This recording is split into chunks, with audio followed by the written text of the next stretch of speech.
시청자 여러분 안녕하십니까? 헬로티비 뉴스입니다. 최근 전자칠판 비리 의혹으로 인천시 의원을 비롯해 해당 학교 교감 등이 경찰에 입건됐는데요. 경찰이 수사를 더욱 확대하는 분위기입니다. 자세한 내용 송효찬 기자가 취재했습니다. 인천시 교육청이 최근 인천 모 중학교 A 교감에 대해 직위 해제를 결정했습니다. 최근 논란이 된 전자칠판 납품 비리 혐의로 해당 교감이 입건됐기 때문 교육청은 사안의 중대성을 고려해 업무에서 배제했다며 최종 수사 결과에 따라 징계를 검토할 예정이라고 밝혔습니다. 도성은 교육감 역시 입장문을 내고 납품 비리 관련 엄정 대응과 예방 대책 마련을 약속했습니다. 특히 현직 교감이 해당 사건에 연루돼 송구스럽다면서 앞으로의 수사 과정에서 비위에 연루된 교직원이 추가 확인될 경우 무관용 원칙을 적용해 엄중히 처분하겠다고 강조했습니다. 또 모든 교직원이 공정성과 윤리의식을 갖고 업무를 수행할 수 있도록 지속해서 관리 감독하겠다며 학교에 납품되는 물품에 대해 더욱 투명하고 공정한 계약 체계를 구축하겠다고 전했습니다. 앞서 A교감은 인천시 교육청의 전자칠판 보급 사업에 참여한 특정 업체의 납품을 도운 뒤 대가성 금품을 수수한 혐의로 검찰에 불구속 송치됐습니다. 그는 지난 2023년 10월부터 지난해 4월까지 인천시의회 소속 의원 2명과 함께 인천 지역 학교의 특정 업체의 전자칠판이 납품되도록 편의를 제공하고 납품 금액의 약 20%를 리베이트 형식으로 받아 챙긴 혐의를 받고 있습니다. 경찰은 이들이 전자칠판 업체에 총 3억 8천만 원을 요구했고 실제로는 2억 2천만 원 상당의 금품을 수수한 것으로 파악하고 있습니다. 지역 시민사회단체도 공동 성명을 내고 성역 없는 수사와 함께 방지 대책 마련을 요구했습니다. 특히 관계자들이 더 없는지 철저히 밝혀내 엄중 처벌해야 한다고 강조했습니다. 일단은 시의회와 교육청이 이런 문제가 재발되지 않게끔 하는 어떤 구체적인 대책을 만드는 게 좀 필요할 것 같고요. 그리고 이 수사 내용들이 계속 고구마 줄기처럼 확대되고 있는 상황인데, 의혹 해소 차원에서라도 수사당국이 엄중하고 철저하게 수사를 하는 것이 맞다고 봅니다. 경찰 역시 수사 범위를 넓히는 분위기입니다. 현재 다른 시의원 2명에 대해서도 내사가 진행 중입니다.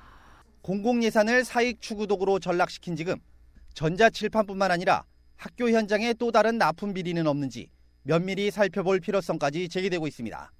헬로티비 뉴스 송유창입니다. 7일 새벽 1시 50분쯤 부천 오정구 대장동 자원순환센터 재활용동에서 화재가 발생해 50분 만에 꺼졌습니다. 이 불로 인명피해는 없었습니다. 현장에 출동한 소방당국은 재활용동 폐가전 더미에서 처음 화재가 발생했다고 밝혔습니다. 정확한 화재 원인은 조사 중입니다. 부천 자원순환센터는 지난 3일 새벽에도 불이 나 2시간 30분 만에 진화됐습니다.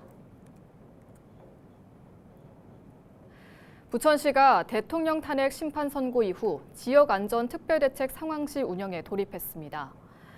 이에 따라 부천시는 현안 추진, 공직기강 확립, 시민 안전과 질서 유지, 지역경제 안정, 취약계층 보호 등을 중점 과제로 지역안정특별대책을 마련했습니다. 부천시는 정치, 사회적 혼란이 안정될 때까지 지역안정반과 지역경제반으로 구성된 종합상황실을 운영하기로 하고 시설물 경계와 보안 강화, 불법 시위 등에 대비해 경찰, 소방과 협력합니다. 또 현재 진행 중인 봄꽃 관광주간 행사를 추진하면서도 산불 재난 국가위기 경보에 맞춰 산불 예방과 비상근무를 이어나갈 방침입니다. 계양구는 청년 마음 건강을 위한 정서 지원 사업의 일환으로 사단법인 온기와 파트너십을 맺고 구청 2층 계양 청년마당에 온기 우편함을 설치했다고 밝혔습니다. 온기 우편함은 청년들이 익명으로 작성한 고민 편지를 넣으면 자원봉사자가 손편지로 답장을 보내는 정서 지원 사업입니다. 현재 전국 77곳에 운영 중에 있으며 전국 지자체 중 청산에 설치는 계양구가 처음입니다. 온기 우편함 이용은 계양구에 거주하거나 재직 또는 활동 중인 19세부터 39세까지 청년 누구나 이용할 수 있습니다. 산불을 끄고 숲을 관리하기 위해 산에 낸 길을 임도라고 하는데요. 최근 대형 산불이 발생하면서 임도의 중요성이 커지고 있습니다. 이런 가운데 인도가 필요하지만 관리가 뒤따라야 한다는 지적도 나오고 있습니다. 장혜원 기자가 취재했습니다. 산에서 희뿌연 연기가 피어오릅니다. 산불 진화대원들이 연신 물을 뿌리며 진화 작업을 벌입니다. 지난달 31일 전남 해남군 계곡면에서 산불이 났습니다. 다행히 인도가 산불 확산을 막는 방화선 역할을 해 약 1시간 반 만에 불을 껐습니다. 산불이 발생했던 현장입니다. 보시는 것처럼 이곳에 약 3m 폭의 임도가 개설돼 산불 진화 차량이 손쉽게 진입할 수 있었습니다. 임도가 있는 곳과 없는 곳의 산불 진화 대응 속도는 3배에서 4배 이상 차이가 납니다. 지금 여기 그 산불 현장도 임도와 작업로가 있어서 30분 만에 주불과 화산을 진압하였습니다. 6.25 전쟁 이후 전국 산림이 황폐해지면서 정부는 지난 1960년대부터 나무 심기와 인도 개설을 추진했습니다. 하지만 최근 대규모 산불이 난 경북은 인도 조성이 미흡해 소방관들이 산불 진화에 어려움을 겪었습니다. 산림청 자료를 보면 지난 2021년부터 3년 동안 구규림과 사유림에서 인도 시설이 늘었습니다. 특히 2021년 700여 킬로미터 인도 구간이 이듬해 900여 킬로미터로 늘었습니다. 하지만 미국과 일본 등 임업 선진국에 비해 여전히 2배 이상 낮은 것으로 집계됐습니다. 전문가들은 기후변화로 산불 발생 건수가 증가한 만큼 화재 진화를 위한 인도 개설은 필수라고 말합니다. 그러면서 인도 확충과 함께 체계적으로 시설을 관리해 산불 대응에 나서야 한다고 강조합니다. 임도가 만약에 관리를 하지 않은 채 노후화되게 그대로 방치한다면 그 임도에 대한 어떤 배수 문제도 생길 것이고요. 아니면 노면에 노후가 돼서 좀 지지력에도 문제가 생길 가능성이 높거든요. 전국적으로 인도 시설이 확충되고 있는 가운데 인도 유지와 관리를 위한 예산 확보 등 대책 마련이 필요해 보입니다. 헬로티비 뉴스 장혜원입니다. 유정복 인천시장이 최근 우원식 국회의장이 발표한 개헌 특별 담화와 관련해 더불어민주당 이재명 대표에게 개헌과 관련한 분명한 입장을 밝히라고 요구했습니다. 유 시장은 7일 인천시청에서 기자회견을 열고 개헌의 진정성을 갖고 있다면 당장 국회 개헌 특위 구성에 동의하고 조기 대선 전에 개헌을 완료해야 한다며 이재명 대표의 입장을 촉구했습니다. 이어 지금과 같은 오락가락 행보는 대권을 차지하기 위한 정략으로 개헌을 활용하는 것은 아닌지 깊은 우려를 가질 수밖에 없다며 개헌을 정치적으로 악용한다면 국민의 심판을 받을 것이라고 강조했습니다. 전국 광역자치단체장들로 구성된 시도지사협의회 회장인 유 시장은 지난달 대통령 4년 중임제와 양원제 도입 등 지방분권과 지방자치를 강화하는 내용의 헌법 개정안을 발표한 바 있습니다. 경기도가 760억 원 규모의 2025년도 경기도 인구 감소 지역 대응 시행 계획을 추진합니다. 경기 지역에서 인구 감소 지역은 연천군과 가평군 두 곳인데요. 도는 생활인구 확대와 지역 일자리 증대, 거주 환경 개선을 3대 목표로 삼고 34개의 세부 사업을 구성했습니다.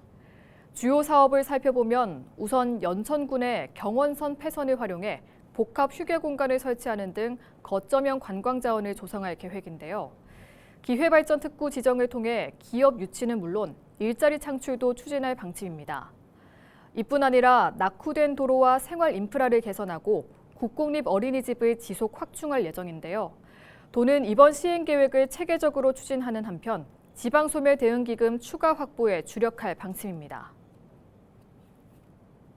투자 유치 무산으로 장기간 표류했던 인천 로봇랜드 조성 사업이 본격화됩니다. 인천도시공사는 로봇산업 클러스터 조성을 위한 국책 사업인 인천 로봇랜드의 기반시설 공사에 들어갔다고 밝혔습니다. 인천경제자유구역 청라국제도시에서 추진되는 인천 로봇랜드 사업은 사업비 8,988억 원을 들여 77만 제곱미터 규모로 조성됩니다. 이곳에는 로봇 산업의 기획부터 연구, 생산, 테스트, 소비가 가능한 국내 최대 규모의 집적 시설이 구축될 예정입니다. 지난 2008년 지식경제부의 공모를 통해 인천과 경남이 사업 대상지로 선정되며 사업이 시작됐지만 글로벌 금융위기 등의 여파로 투자 유치가 무산되면서 오랜 기간 표류해 왔습니다. 하지만 지난 2023년 인천도시공사는 인천시와 공동사업 시행자로 참여하는 신규 협약을 맺고 지난해 12월에는 산업통상자원부, 인천경제자유구역청 등 관계기관과의 협의를 통해 공동사업 시행 인허가를 마무리했습니다. 이어 지난 2월 특수목적법인인 인천로봇랜드가 BS한양, 두송건설과 총 578억 원 규모의 공사 도급 계약을 체결하고 3월부터 기반시설 공사에 들어갔습니다. 여기에 연내 도시첨단 산업단지 지정을 목표로 산업통상자원부, 인천경제청과 협의 중입니다. 용지 공급은 기반시설 공사가 50% 완료되는 2026년 하반기에 이뤄질 전망입니다. 국토교통부가 청년과 고령자, 중소기업 근로자 등 특정 수요자에 맞춘 임대주택 공급을 위해 공공주택 사업자 대상 특화주택 공모를 실시합니다. 특화주택은 4가지 유형인데요. 지자체 등 사업 시행자가 출산과 귀농귀촌 장려 등을 위해 지역 수요에 따라 설정하는 지역 제한형과 고령자 편의시설과 사회복지시설을 함께 제공하는 고령자 복지주택, 역세권 등 입지에 미혼 청년과 대학생에게 제공하는 청년 특화주택과 공유 오피스와 창업센터를 함께 제공하는 일자리 연계형 주택 등입니다. 국토부는 6월 8일까지 공모를 진행한 후 심사를 거쳐 8월 중 공모 결과를 발표할 예정입니다. 한국토지주택공사가 7일 무주택 청년과 신혼부부, 중산층과 서민층을 위한 매입 임대주택 청약 접수를 시작했습니다. 매입 임대 사업은 LH가 도심 내 교통 접근성이 좋은 신축이나 기존 주택을 매입해 저렴하게 임대하는 제도인데요. 지난해 청년 매입 임대주택 신청 때 평균 53대 1, 신혼 신생아 매입 임대주택 신청 때는 평균 6대 1의 높은 경쟁률을 기록한 바 있습니다. LH는 이번에 청년 매입 임대주택 1,666호와 신혼 신생아 매입 임대주택 1,337호 등 총 3,003호를 공급합니다. 27세 이상 39세 이하 경기도민 중 절반 이상이 미혼인 것으로 조사됐습니다. 도는 경기도 청년 세대 가족 형성 통계를 공표했는데요.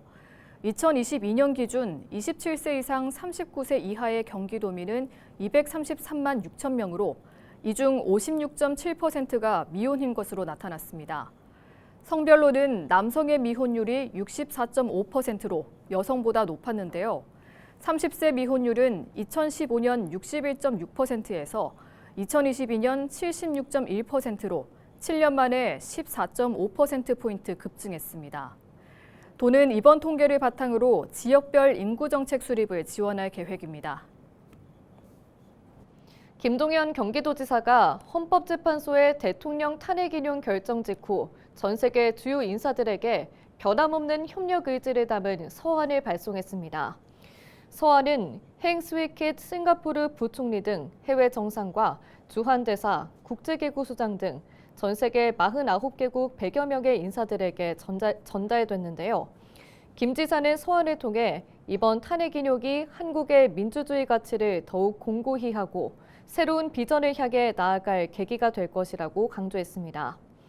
이어 대한민국 경제와 혁신의 중심인 경기도가 사회 통합과 지속 가능한 발전을 위해 핵심적인 역할을 다할 것이라며 앞으로도 우리의 우정과 협력이 더욱 깊어지기를 기대한다고 덧붙였습니다. 재외동포청이 국내외 입양 동포들을 위한 전담 창구를 운영합니다. 전담 창구에는 영어가 능통한 전문 상담원을 배치해 한국어가 능숙하지 않은 입양 동포들의 민원 접수를 돕게 됩니다. 특히 입양 동포들이 민원을 신청하면 유관기관과 연결해 신속하게 처리할 방침입니다. 또한 경찰청, 아동권리보장원의 협조를 통해 유전자 검사와 친생 부모 찾기, 입양정보 공개 청구 등에 관한 종합상담도 제공할 예정입니다. 이 외에도 해외 입양 동포의 안정적인 모국 정착 지원 방안을 모색하기 위해 올해 상반기 중 입양 동포 정책 간담회를 열 계획이며 현재 국내 체류 중인 입양 동포 실태 조사를 벌여 관련 정책 수요도 파악하기로 했습니다. 이상으로 뉴스를 마칩니다. 시청해주신 여러분 고맙습니다.